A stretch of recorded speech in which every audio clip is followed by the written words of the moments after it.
Mesdames et messieurs, bonjour et bienvenue sur notre chaîne YouTube. L'information en Afrique et dans le monde en continu. Ici, nous n'avons qu'un seul objectif, c'est de vous informer autant que possible sur l'actualité, la politique, l'économie et bien d'autres. Alors si vous êtes nouveau, abonnez-vous et activez aussi la cloche de notification pour ne rien manquer des informations à venir. Cela étant fait, on commence.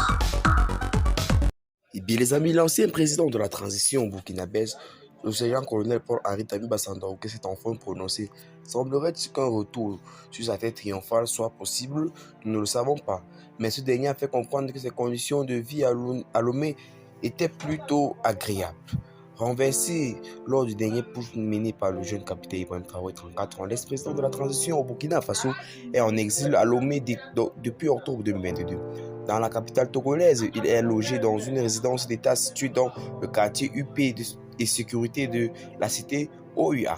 Près du palais présidentiel, l'ancien chef de l'État burkinabé y mène une vie discrète à l'abri des regards et veille à ne pas gêner les autres. Après 5 mois de séjour à Lomé, l'homme se confie dans un entretien avec le confrère Alain Foucault. Le lieutenant-colonel Paul-Henri Damiba Sandaogo parle de son putsch en septembre 2022, de sa relation avec la France, avec la Russie, des raisons de sa chute, du départ de l'opération Sabre, de ses projets. L'ex-chef de l'État burkinabé se dit entre dans de bonnes mains ici au Togo, mais il désire entrer au plus vite dans son pays natal. Mon pays me manque évidemment, mais je suis également dans les bonnes conditions à Lomé et je suis tout autant pressé de retrouver le pays de mes parents et de mes grands-parents. Je pense que c'est une histoire de cœur. Le sang qui coule dans mes veines est burkinabé. La porte du pays n'est pas fermée. J'ai préféré ce recul-là également pour permettre aux nouvelles autorités de conduire selon leur vision pour la stabilité du pays, a-t-il indiqué. Et bien les amis, qu'en pensez-vous de cette nouvelle information? Pensez-vous que le colonel Paul-Henri Damiba Sandaogo sera de retour au Burkina Faso d'ici peu? Nous ne le savons pas, mais laissez en commentaire vos avis sur la question.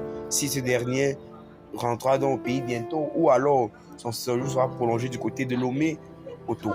Nous ne le savons pas.